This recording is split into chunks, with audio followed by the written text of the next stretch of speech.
I am honored to have had Peter as my research mentor for a good amount of time now, and especially related to my career at RIT and TID. I'm excited to share my experience as a deaf person and my journey in academia.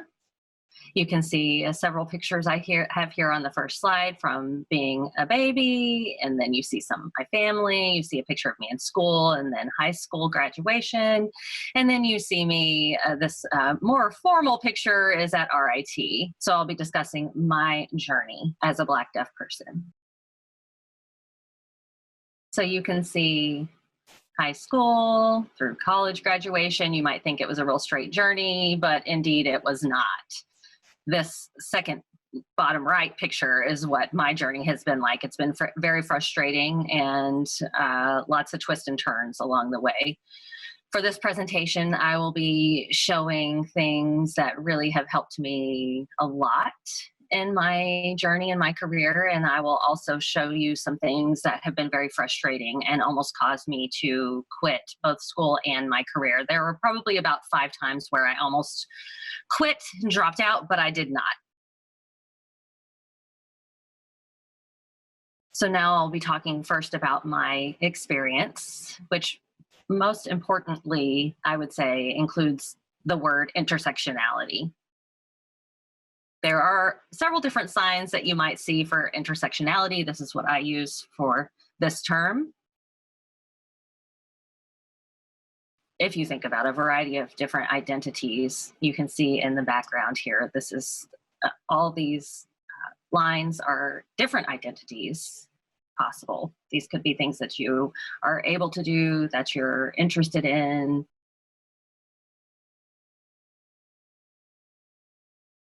The systems at large can affect someone's life and their identities and how they might identify in one way or another. And one person who identifies in one specific way might have a completely different experience from someone who identifies in a similar way. Or they might have the same experiences. Maybe it's a Black deaf woman who has similar experiences to me, but different in the fact that they're a woman and I'm a man. So it's important to remember intersectionality in that framework in talking about navigating the system. Now, when we talk about a Black deaf person living in America, Black deaf people in general living in America, you see this book here, Black and Deaf in America. One question is, are we that different? Is the subtitle. On page 1, there's talk about 1972 and a meeting of individuals. It was the 4th annual biennial conference of professional rehabilitation workers with the adult deaf. Again, this was in 1972.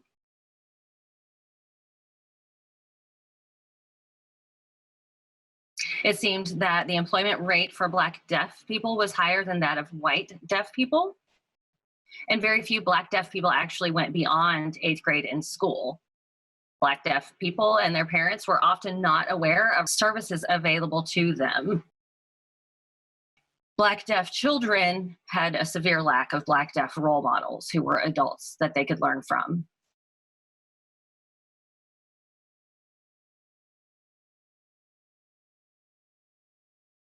Unfortunately, this unemployment rates are still an issue.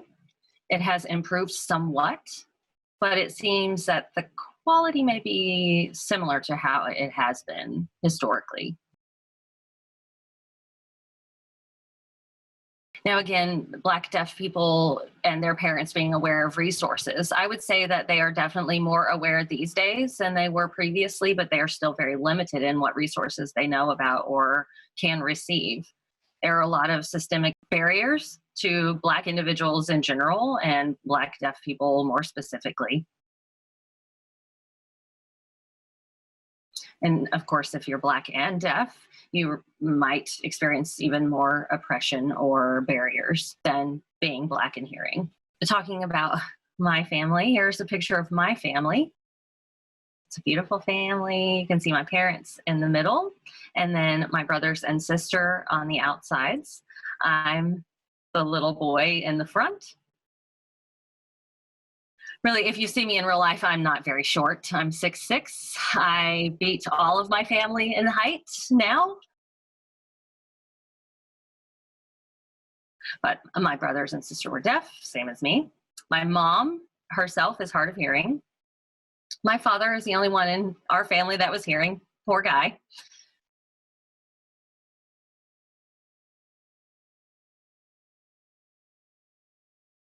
But you think about, oh my, a Black deaf family, several members who are deaf, you might come together, you might have great conversations, you might chat a lot. But of course, at this time in 1972, my mom and my dad and my sister was 7 at that time. So when my sister was born, she was the first deaf child that my parents had, and they weren't sure exactly what to do with her. So they put her in one program, and then my brothers after her went into a similar program. And then when I was born, at the time I was born, my sister was 15 years old. So she was in high school by that time. And my 2 brothers were in middle school. And then here I was born. So my parents had already basically navigated the deaf education system for my brothers and sister. And there wasn't a great educational system for deaf children, especially Black deaf children at that time.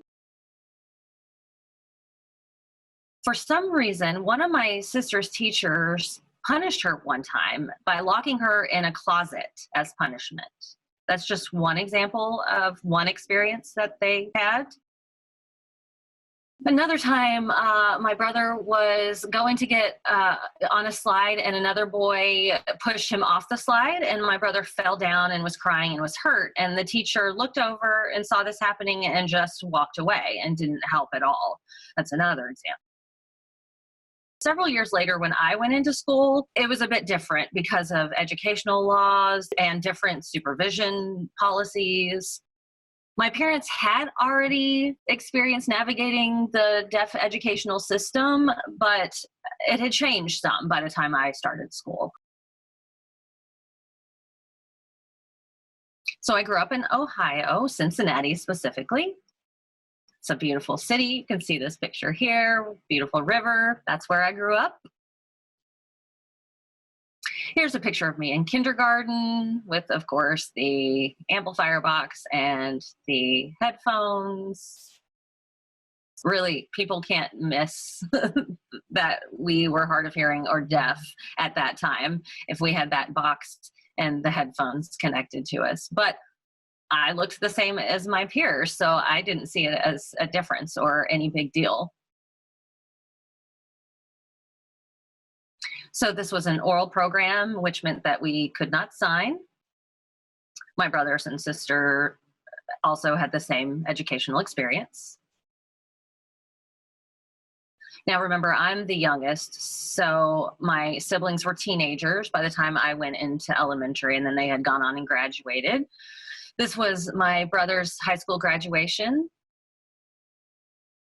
And even though I was 11 years apart from my next youngest brother, I felt like we were close. I enjoyed being around them, but we did have that age difference. I think my sister was in college 1983 to 88.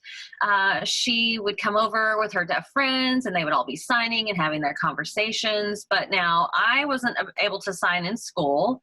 My family did not sign at home. My brothers and sister did a little bit with their friends, but I had not started learning sign at that time. So I remember watching my sister and her friends at 13 years old, thinking that I just couldn't wait to be like them and be signing and having that kind of fun. My sister had gone off to college, and then she got married and she had her life. And then I had my brothers, and my parents had a large family. You can see this picture here is my mother's family.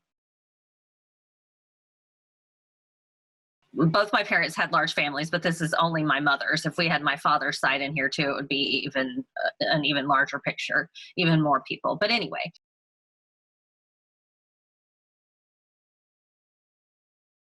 I felt like I had no real connection with my cousins or my aunts and uncles. They were all hearing. I couldn't really communicate with them very well. My mother at that time decided to keep us from her family, really, because she had experienced some trauma previously from her siblings, her brothers, and she was the one girl. She had one sister. But her brothers picked on her a lot and then picked on our family as she had us children. So she decided to keep us separate from her family. And then also in school, I felt very alone, very lonely. I didn't really have friends inside or outside of school. So I filled my time with food and with eating. And that was my comfort. That was how I found comfort. And my other friends were books. I don't know if you remember Scholastic, the book club, Scholastic Book Club. You can order the books.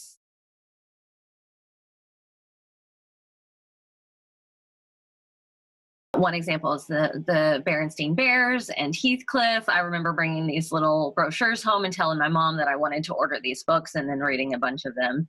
I definitely liked books with pictures and reading those. In school, I remember I liked a variety of topics, math and art and gym. I even tried music because it was required. So I even tried that a little bit. But one odd thing that came up in my time in school was the book Heidi. I think I was about fourth grade. And I remember this book didn't have pictures. The teacher required that I write a book report on Heidi. And I said that I wasn't going to do it. I was willing to read the book, but I wasn't going to write a report on it. The teacher said that I had to do it. She talked with my mom. She said, I don't understand why Joseph is refusing to write this book report. I've tried to get him to do it, and he's not doing it. He refuses to do it. And I said, why should I write a book report on some little white girl?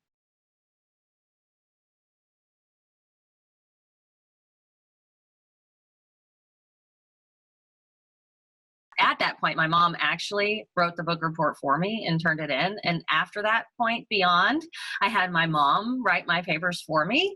I didn't have an interest in writing. And, I thought writing really meant filling in a blanks or replacing some words. I didn't really know how to actually write.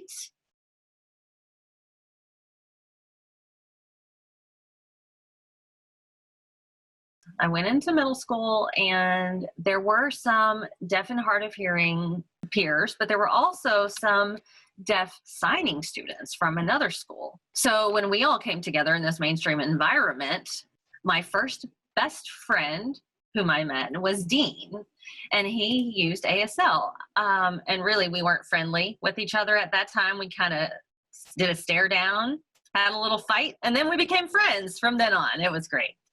But I remember he used ASL. We had a shared class together. We did have an interpreter, which I didn't know how to use. And there were occasionally interpreters in my classroom. Some classes didn't have an interpreter, and I seemed to struggle more in those classes. And so it seemed like I was able to understand a bit more with the interpreter. And I started to pick up sign about that time. I was about 10 or 11 maybe, and then close to 13 when I started picking up a little bit more sign.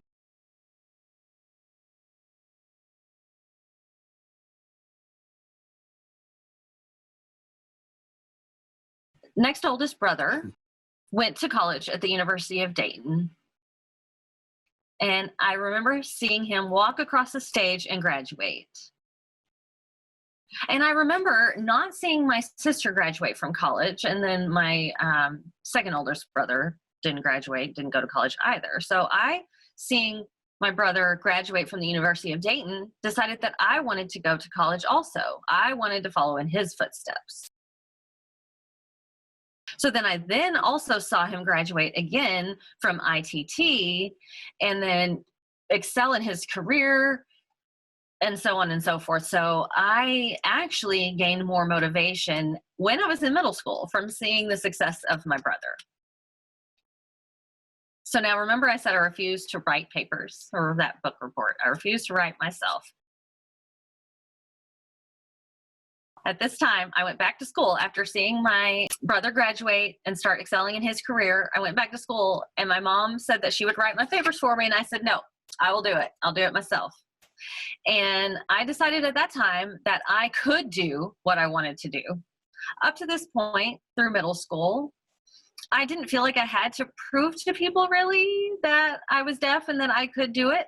But that became my identity at that point in middle school, where I was the one who could succeed and who could achieve. And I went for a variety of awards up until high school.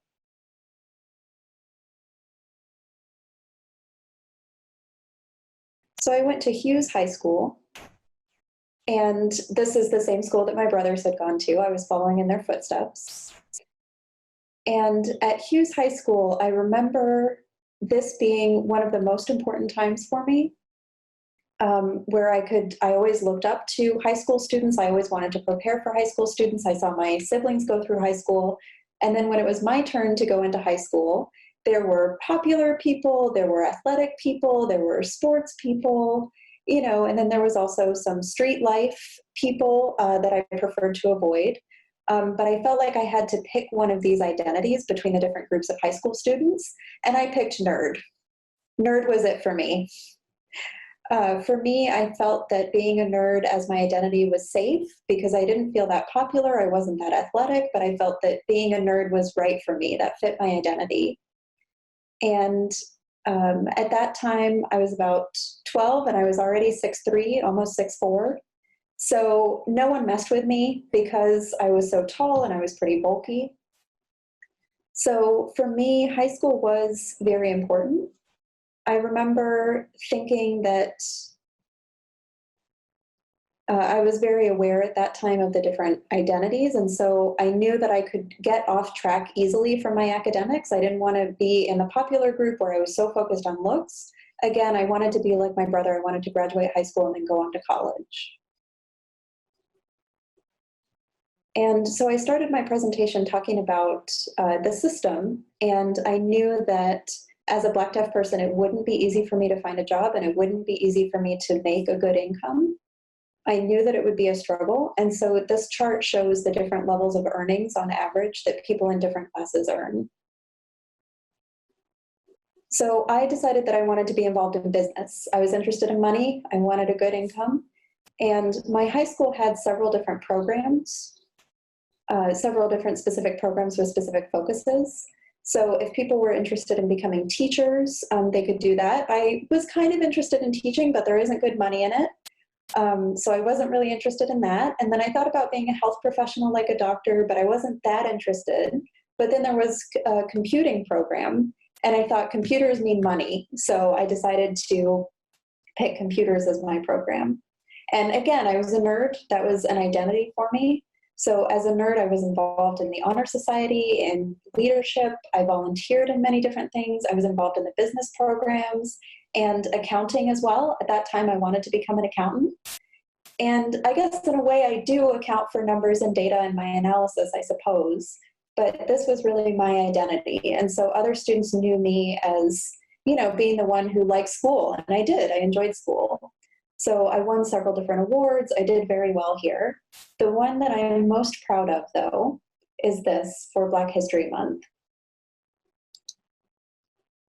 So during this time, I was a junior in high school, and there was an announcement about a Black History Month contest.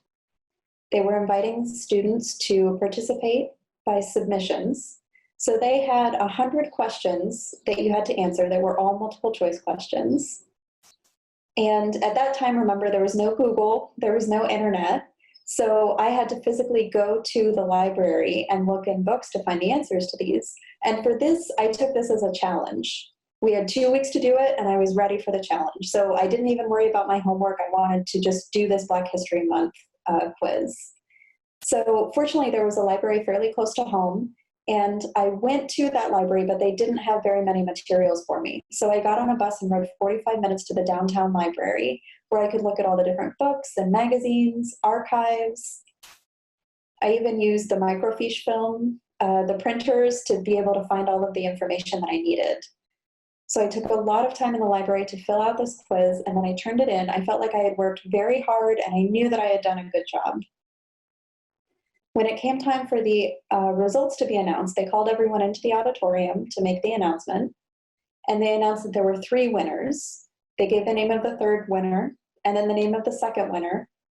And then for the name of the first winner, they said we had one person who got 99 of the questions right and only 1 wrong. And then they said my name. And I was so shocked and so proud of it.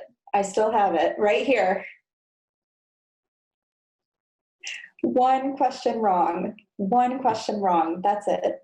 So I got up in front of everyone and I walked up to the stage and I won a boombox, which, you know, a lot of people were like, you're deaf, you don't need that, but it was mine, I won it.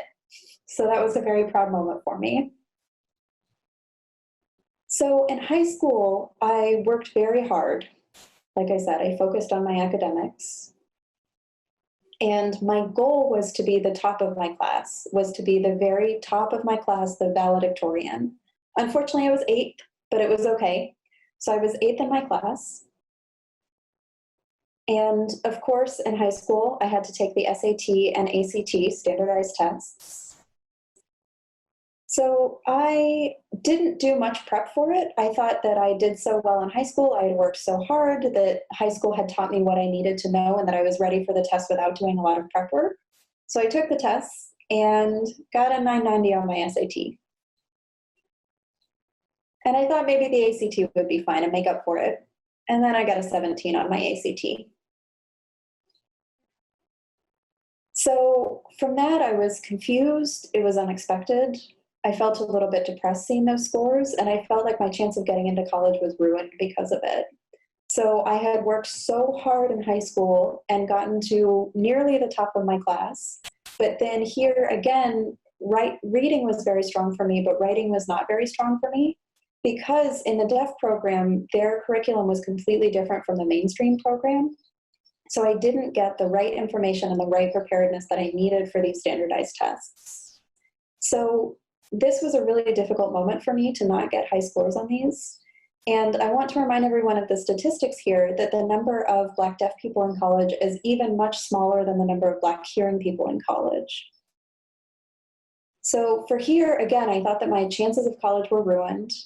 So I only applied to 1 college. That was it. I didn't apply to any others. So the 1 college I applied to was Miami University, and I was accepted to it, which was really surprising to me. Despite my low SAT and ACT, despite I didn't even meet their minimum score requirements, but I guess because of my essay, because of my motivation, and because of my background, I guess they thought because I was a Black deaf person with a disability, maybe they just accepted me for that reason. I don't know exactly why, but I truly appreciate the chance that they gave me by accepting me to college at Miami University. So I started there in 1997.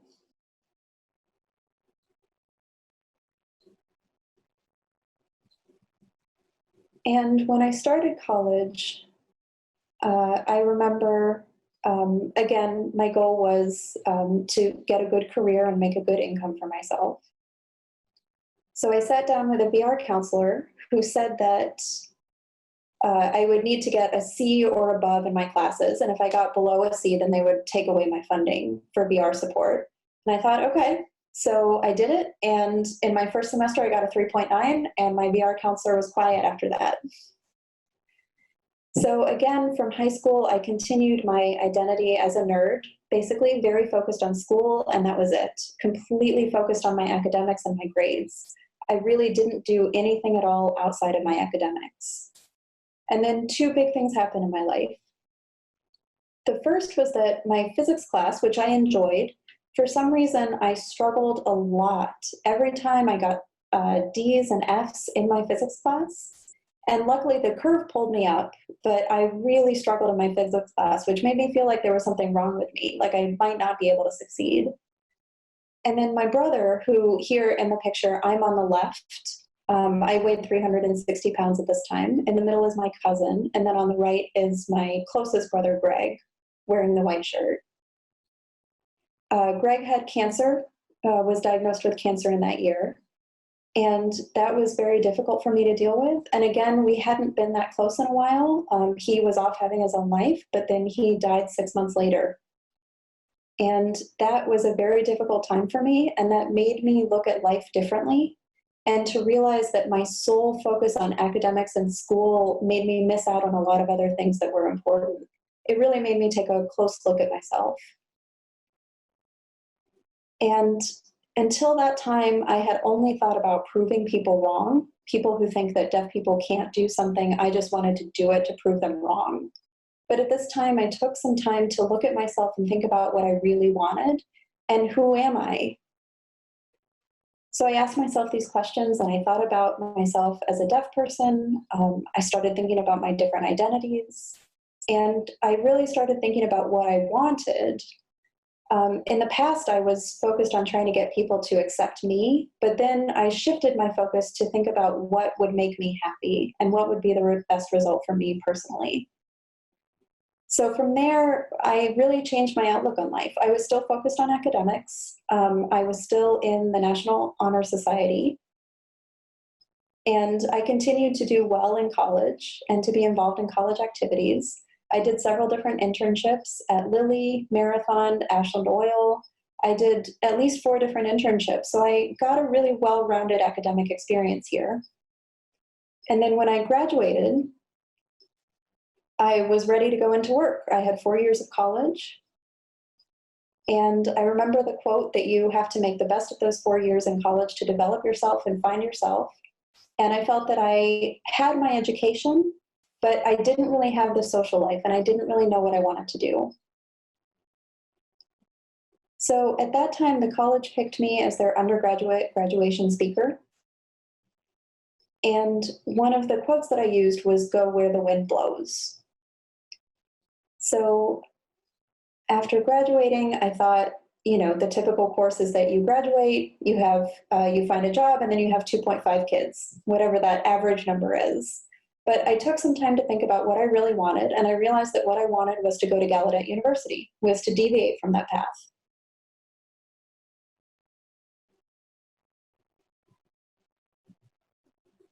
When I started at Gallaudet, now I had wanted a master's degree, and the theme here continues that I wanted to avoid writing as much as possible.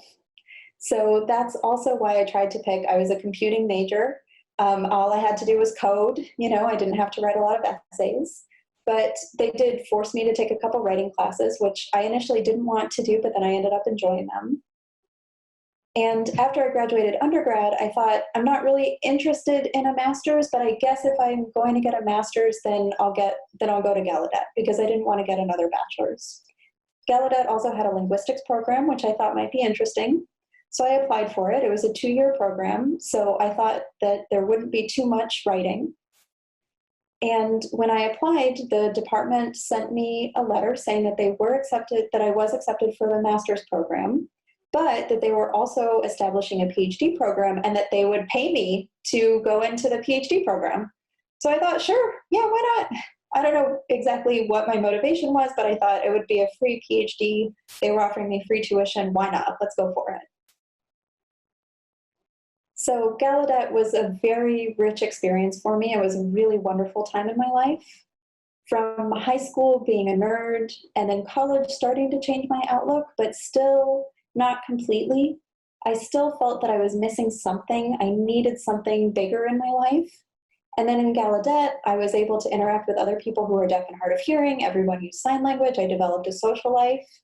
I became the president of the Graduate Student Association. And so I was involved in these different clubs. I hosted a number of different events. I had friends that I spent time with. And that was completely different from my experience in high school and at Miami University. It felt like a completely different life for me. And it was really a great couple years that I had at Gallaudet. But it was also sometimes the worst part of my life.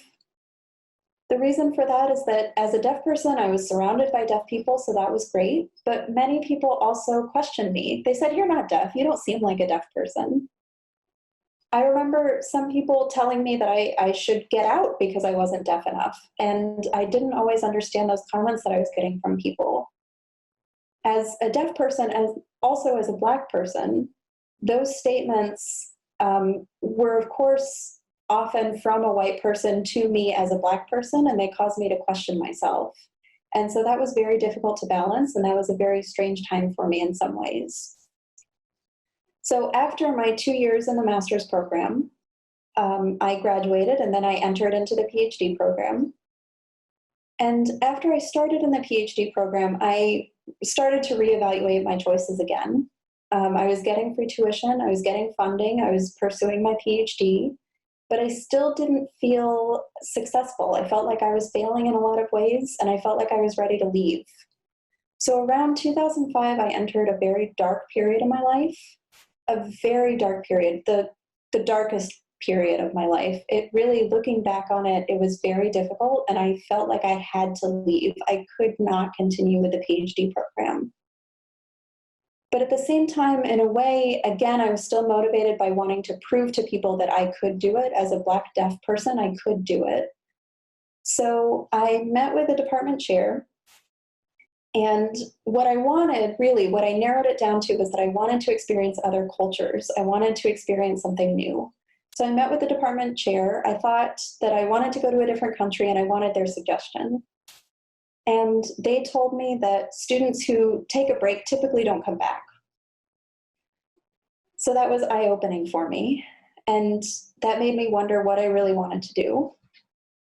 There was another faculty Siel Lucas, who came up to me and offered some help. And that was one of the first really positive influences. They were one of my PhD advisors and also still a good friend and colleague of mine. And then another thing that helped me at that time was meeting Alicia Howard, now Alicia Allen. And previous to that, I had known Black deaf people, but I hadn't really connected with them. They hadn't really been in my group or in my cohort. But here with Alicia, we spent time together. We were at different years in college, but in 2006, we finally connected. We met each other, and we became friends very quickly. And that made a huge difference for me. We completely understood each other as Black deaf people, going through similar structures. We were going through similar obstacles, we were able to support each other. And we're still very good friends until now when we're both working at RIT still. So my PhD advisor helped me work out a Fulbright application, and I was accepted to go to Italy in 2008. So that was another big change for me. There were a lot of experiences that I gained there that really changed the way that I looked at life and also helped me get through my PhD program. Another big thing that helped me get through my PhD program was this, of course, the Black ASL project. Dr. Siel Lucas there is sitting with the white hair, my PhD advisor, and the other members on the team of the Black ASL project. We worked together for 5 years. We accomplished a lot, and it was hugely beneficial. We also published a book, this book, The Hidden Treasure of Black ASL. And from that, I learned a lot. I had many rich experiences, and this project also made a huge difference for me in my PhD education. Another important lesson learned from them was to give back to the community. We had collected all of this research on Black ASL, and we needed a way to give it back to the community. So we worked with the National Black Deaf Advocates Association. I went to their conferences several times and learned a lot from them. And I felt like I owed them that understanding of who they are, their rich narratives, their stories that they had shared with us. We wanted to reciprocate and give that back to them. So that was an important lesson learned from that project. So then I graduated with my PhD. It was not easy. I thought that a PhD was just like getting my education. I just needed to finish these things. And then I realized that there were also politics that I had to deal with. There was a lot of infighting on my PhD committee, on my dissertation committee. And it was very hard to navigate that. Honestly, I thought that I wouldn't be able to graduate because there was one person who made it very, very difficult for me to continue and to finish my dissertation. But again, I fought through it, I succeeded, and I graduated with my PhD.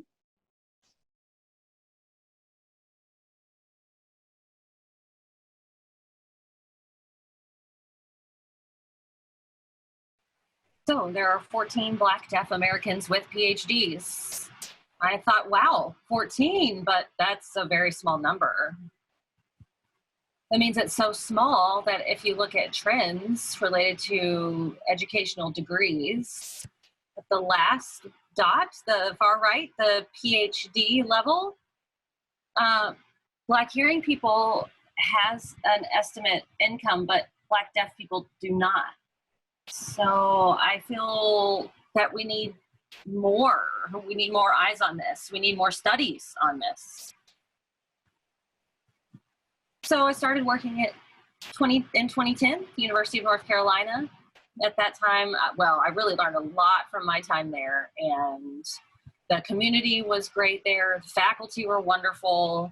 I really enjoyed the people there, but at the same time, it helped me figure out what I really wanted and didn't want. Previously, I had followed other people and kind of what they wanted for me in my life, but I needed to do what I needed and wanted for my research, for my career. So I looked for another job, applied, and was hired at RIT and TID. So I've been involved in a variety of things since my time here, teaching, research, traveling the world. You can see the Zoom shot here is the center on the NTID Research Center on Culture and Language. The director is Dr. Peter Hauser. It's been a great experience working with Dr. Hauser in the center and as well as RIT and NTID. And then remember how resistant I was for writing from 4th grade until now. I've had over 25 publications, and I've published with a variety of famous, well-known researchers also. So I became a writer, I guess. Now on to my research. I have a variety of projects, but one that, of course, is very close to my heart is my dissertation for my PhD because of the struggle it was to finish that. Again, I mentioned my experience at Gallaudet, being looked at or told that I wasn't deaf enough for whatever reason.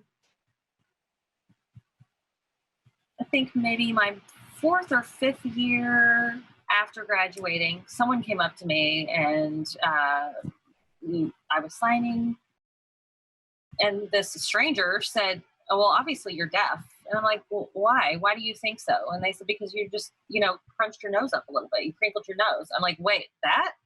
So all this time, all I had to do was crinkle my nose a little bit and I would be deaf. I would be seen as deaf. Seriously? Is that all I had to do? So that made me think of how attitudes affect language and identities, and how identities and backgrounds can impact language and language perceptions from other people. So for my dissertation, I had 74 people. Not really sure how, but I had over a period of 3 years. Not sure exactly how I did it, but I did it. And they weren't really balanced groups. It was hard to get, white fluent signers who grew up signing, and then, these other groups. It was hard to get balanced, Black and white signers, and native and non-native, and split that up. But also, we wanted to get their perceptions. So we had videos, I think a total of 60 or 80 different videos, short videos that they would view, and they would say, rate it as ASL or not ASL. So the top is, yes, ASL, and the bottom would be no, not ASL. The grayish area, more gray, is not ASL, and the darker is ASL. Then as you go across, there's from strong ASL to non-ASL. So one example here of the video that we showed.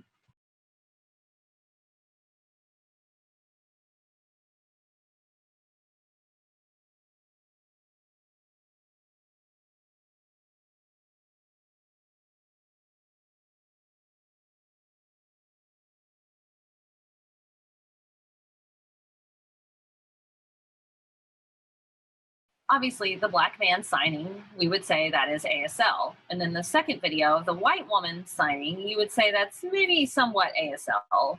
Some people said that that was, or some people were mixed, had mixed feelings, and maybe said that they had hearing parents. If she was deaf, she had hearing parents.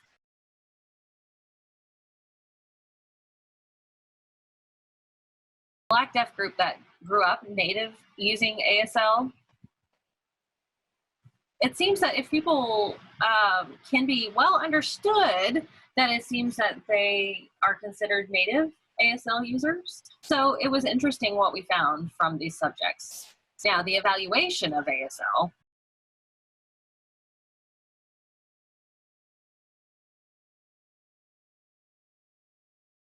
It's difficult to say a direct statement that something is ASL or isn't ASL, especially related to attitude. So, oh, that signing is, you sign beautiful or you sign smoothly. Those are really like positive. Or the signer looks like a leader in the deaf community, or the signer seems to be a strong deaf person. You can see these right here. That it reflects the attitude of the person signing. For ASL, it seems that it was positive across the board. But then when it says the signer looks hearing, there was a strong disagreement on that one. Now, the comments about ASL, there were a variety of comments, clear, fluid, etc. You can see here on this chart, but then also there were comments about like, that was good English. Well, what does that mean? What does good English mean? For me, personally, analyzing this data, I was thinking about that statement and language. And from some of these comments, there seems to be a strong attitude about English versus ASL. And, you know, there was an attitude about if you use the initialized signs, that was less ASL. So there was a variety of factors that influenced whether people said something was ASL or was not ASL. Now then, the evaluation of signed English.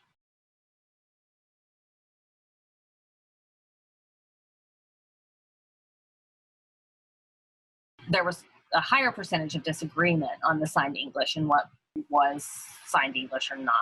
There were, you know, the signing is pure, or the signer looks like a leader in the deaf community. It seems like signer looks like a leader in the deaf community. Those numbers were swapped, and there was a higher disagreement on this one for the signed English. I thought these results were interesting. There was a comment like, oh, the signer looks educated and the signer looks smart. There was a higher percentage of agreement for the signed English portion, which I thought was really interesting. So you are looking at a person and the way they sign and judging their intelligence based on that. It seems that there are a variety of attitudes based on the way that someone might sign and the perception based on that. So I wanted to look into more of that.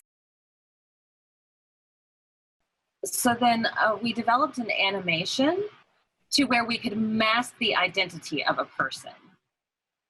So I could copy or replicate someone's signing style and features, but could change out their appearance, maybe a black man or a white woman or whatever we wanted them to look like. And then we could test participants and see if their responses changed based on the look of the avatar. So for example, you can see a signing here.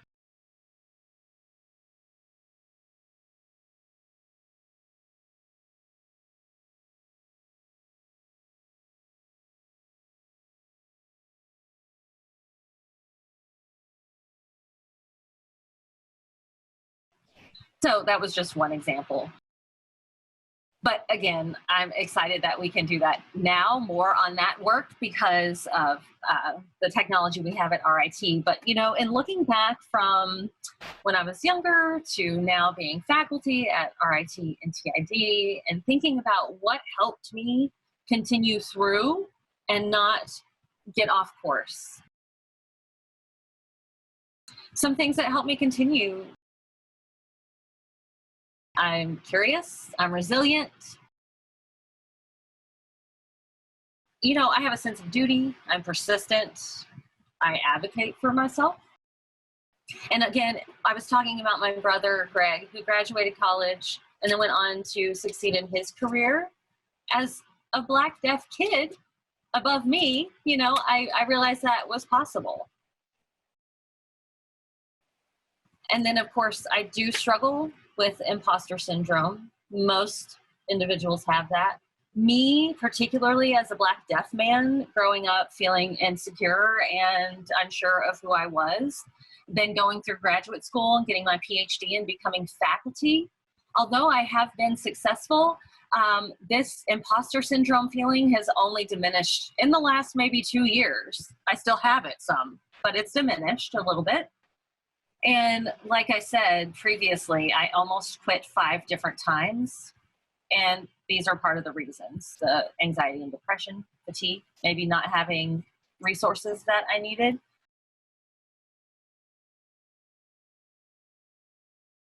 Things that did help me were my community, my network. When I had a strong network, that helped a lot. And also understanding that frustrations that I face, a lot of the barriers are systemic barriers that other disabled people and people of color experience, and that I'm not the only one. I'm very aware of what I'm trying to navigate through, but I also know that I'm not the only one. But growing up, I think, helped me to become ready to face the world better as a Black deaf individual.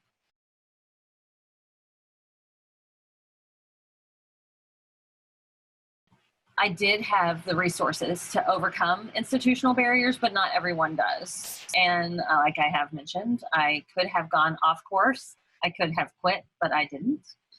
And fortunately, there are other Black deaf people who struggle with their identities and are trying to learn who they are. And, we have to support each other. So thank you all so much.